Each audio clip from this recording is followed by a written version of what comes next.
ఎప్పుడు ఆయనకు ఏ విషయాల్లో అర్ధరాత్రికి ఎప్పుడైనా ఫోన్ చేస్తే కూడా ఎప్పుడు దగ్గరకు రాలే. వస్తారు అంటారు, రారు. ఆ మొత్తం కాలిపోయిన తర్వాత ఫైర్ ఇంజన్ వచ్చి నీళ్ళు వేసిన తర్వాత ఆయన వస్తుంది. అది కాదు, మాకు ఇట్లంచి అబ్బాయి కావాలి. అర్ధరాత్రికి ఎప్పుడైనా ఏమైనా అవసరం ఉంటే, ఏమైనా కూలం అవసరం ఉన్నాయి, ఏమైనా గోడలు అవసరం ఉన్నాయి, ఏమైనా ఉంటే అర్ధరాత్రికి ఎవరు నాకు హెల్ప్ చేస్తారు, దాని గురించి నేను నవీన్ యాదవ్కు లెక్ చేస్తాను. ఆయననే రావాలి, నవీన్ యాదవ్ గెలవాలి, కాంగ్రెస్ పార్టీ గెలవాలి. Thank you.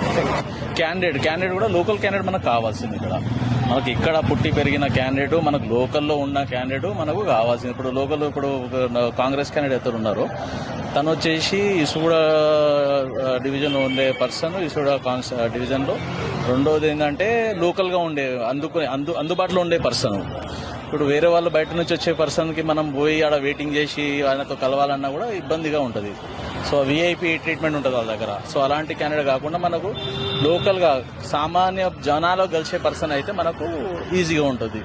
యాక్సెస్ అనేది ఈజీగా ఉండాలి. ఒక ఎమ్మెల్యేలు కలవాలంటే ఈజీగా మనకు కన్వీనియంట్ ఉండాలి. అది మన ఒపీనియన్ అండి.